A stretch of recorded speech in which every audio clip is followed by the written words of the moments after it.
of owning a cafe and other heroic deeds by Beware the Cicero, Chapter 125. Pros Night Out, Part 4. Sharing a knowing grin. He tries so hard to appear like a troll when actually he's just a big sap, isn't he? True, and this is prime teasing material, but we've got to get him that world's greatest uncle mug for his birthday now, don't we? With his lover, Dobby chuckled before answering, Yeah, we are. With a mild shrug. And you're Fargum, right? He furthered as the police nodded their thanks at them and took the stolen gear. It's nice to meet you. He added for the sake of being polite, he and Tom were bowing a little. Sho had raised them to do such things through his immaculate example, after all. It's pretty stellar to meet you guys, too. The hero all but gushed, a massive hand rubbing the back of his head sheepishly as he blushed. I've really been meaning to come by your cafe, you know. Sir always brings the most amazing cookies, cakes, and pies to the briefings. He sighed dreamily, his shoulders slumping slightly. It really sucks that I've signed up to this hero swap program with our beautiful capital for the next few months, you know. Nothing I've tasted since that devil's food cake has matched its dip, the flavor, texture, or deliciousness at all. He sighed, blinking, his eyes moving to his fiancée. They shared a nod before he pulled out his phone. As it happens, we come to Tokyo at least once every month with Sho and our little brother who lives with us, he stated whilst pulling up his contact details. Take my number, text me back, and we'll let you know when we're next on our way up here. He offered, his gaze failing to see the growing delighted grin stretching the other man's face. Our menu is on our website, and we can bring you whatever you want, within reason. He furthered, if you want a muffin order to match all nights, then we're gonna need some notes. Oh! He wheezed as without warning. Oh, you guys are the best! Thank you, thank you, thank you! That gum had grabbed them both up for a hug across his wide-rounded chest, his eyes sparkling with happy tears as Tomra laughed and he rolled his eyes. You're welcome! He tried, his smile a little strained as the crowd awed and took photos of them while some of the cops sniggered. Could really do with breathing, though, he added, aside leaving him. He couldn't say that he didn't enjoy the physical affection too. Not that he'd ever admit that out loud, of course. Watching as Takuda Taneo bid him farewell, Shouta held the portfolio to his chest. He'd have Atsuhiro compress it when he saw him, just to be safe. Heaven forbid that someone outside of their community, see it. Plus, this was something they could keep just for themselves, wasn't it? A little piece of treasure they could add to. A memory book of a love story he still at times couldn't believe it happened to him. Since when had he become such a sap? Toshinori was rubbing off on him, wasn't he? Oh my gosh! There he is! Oh my! Looking out of his thoughts, the perky preppy young woman hosting this entertainment segment all but squealed across the wall of TV monitors stacked before him. The eatery owner watched his lover emerge from a stretch limo in his favorite suit. The same suit that David had made for him all those years ago. Damn. He looked incredible in it, of course. You're so dashing that I can't handle it, Mai-chan called as she inserted herself between a sheepishly grinning Toshinori and a pleasantly smiling Anzu. Well, thank you. You look other dusty yourself. Ha ha ha ha. What a ham. My ham, he thought, his fondness overruling the stress Tokuda's little talk had given him. From the looks of things, his future husband wouldn't be coming out of this evening unscathed either. What? Anzu-chan, are you okay with your boyfriend's openly flirting with me now? Mama, if you were my boyfriend, then maybe you'd be right. The slender actress, her party dress, a mini-skirted version of a traditional heavily embroidered kimono, with long, elegant sleeves and a shimmering high thread count silk in golds, oranges, caramels, and the same pink as her irises. How many times must we tell you that, my son, She furthered before covering her mouth with an uchiwa she'd pulled from the overlaying fabric that barely covered her breasts. The multiple flashes from the cameras caused little multicolored spots to dazzle his vision. Damn, from the way his partner was rapidly blinking, the same thing was happening to him too. Oh, you're teasing me again. I just know it, the reporter whined, her body posing in a way that had several men and women fawning over her. Come on, you've got to give us something. Okay, if you must know, the actor said coyly, a hand delicately placed upon Toshinori's navy blue-red striped arm. Sadly, Almaido's heart belongs to another, a dark-haired beauty who I couldn't hope to match, especially in the kitchen. Blinking, Shouta huffed and leaned into the padded booth he was sat in, his left hand moving to rub his face as the crowd erupted into a cacophony of excited shrieks, yelled questions, and delighted squeals. His head was ringing, his vision was blurring, and he needed to get away from, well, all of this. Sighing, he clutched the portfolio to his chest, got up, and looked for the nearest bathroom. Surely no one would mind him hiding out in a stall somewhere until later, right? Thanks to his date, it took them a full 20 minutes to get inside the club that his manager had told him was such a great idea. Then, as he finally got inside, his interview junket over, he eagerly took a clothes bag from one of his secretaries and jogged his way to the nearest bathroom to change. The others by now would be at the buffet with his lover, who he sincerely hoped wouldn't be too put out. He tried his best to make this evening manageable for him, and felt awful, really, that this event had fallen on a day when he'd had to deal with both Todoroki and Shigaraki. The actress's little stunt hadn't been something he could have anticipated either. His PR team, though, were thrilled.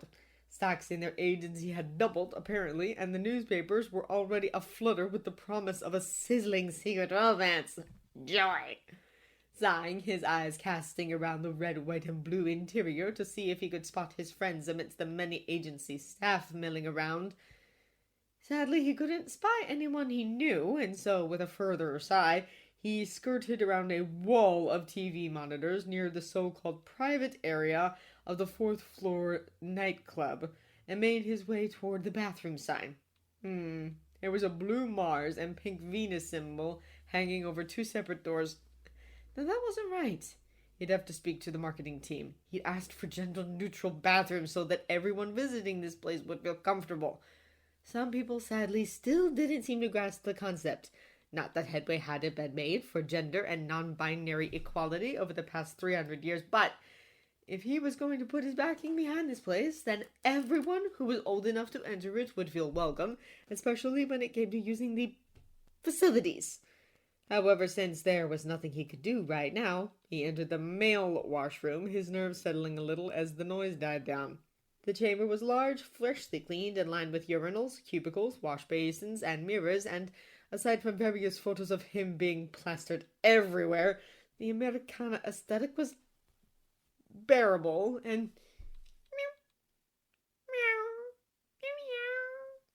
holding his steps, his super-sensitive hearing quickly identifying the sounds of cats reverberating around the American flag-tiled space.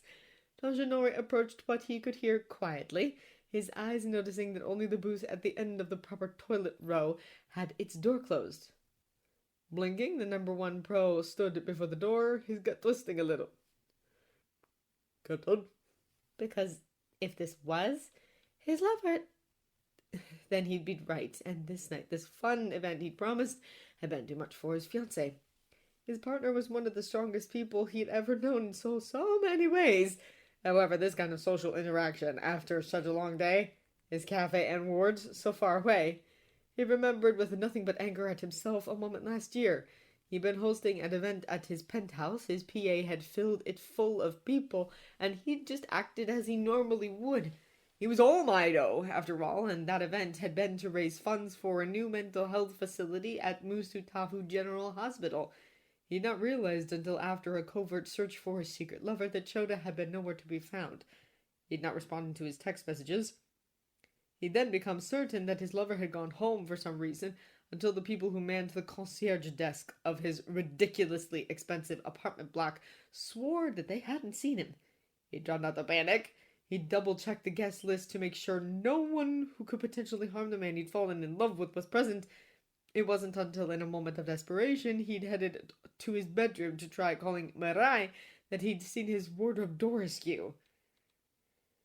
His partner had been in there. He'd tried to explain himself, but he was pale, his body pulled into itself. Sorry, I've not had an anxiety attack like this, in years.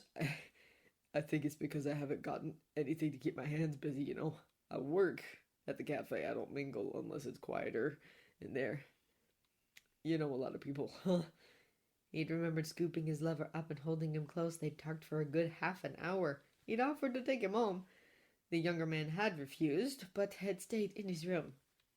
He headed back to his guests and wrestled with how angry he was with himself, with how inconsiderate he'd been for the rest of the night until he'd rejoined his lover later, both of them agreeing that they'd work on creating a better All Might versus Yagi Toshinori balance.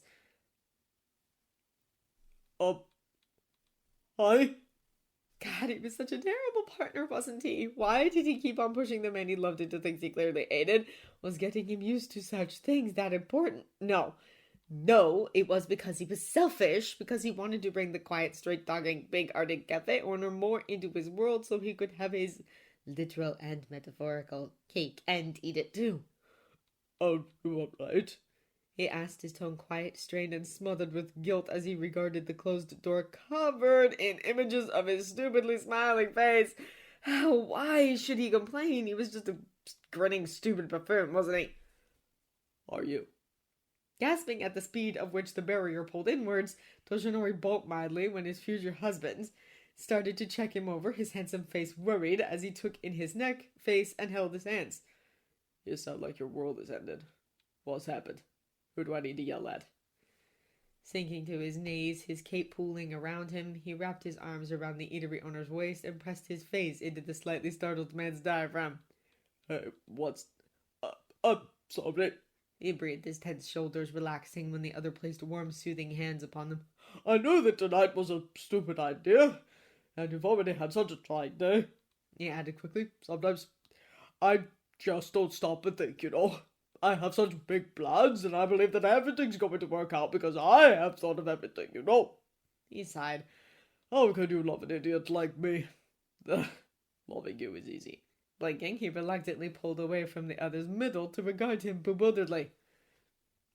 Toshi, I will never lie to you, and as much as I'm trying my best, well, this kind of thing will never be something I enjoy. He told him gently, one of those hard-working hands moving up to cup his jaw. But that's fine. You know, relationships are all about give and take, compromise and negotiation, and for every one of these blasted places you ask me to visit, you'll have to give me a foot rub or watch as I spend hours online bargain hunting for ingredients, you know. He chuckled, and like a beautiful flower from a fantasy, one of Shota's soft, genuine smiles pulled his lips.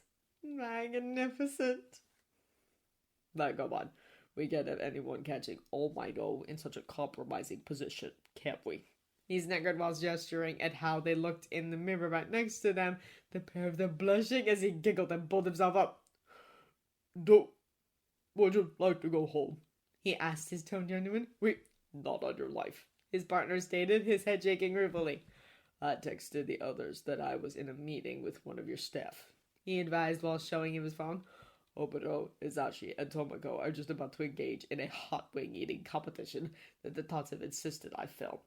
He furthered before his cheeks darkening a little more. So, come on, get in here and I'll help you change, okay? Feeling his gentle smile curl into something a little more devious, the number one didn't need to be asked twice.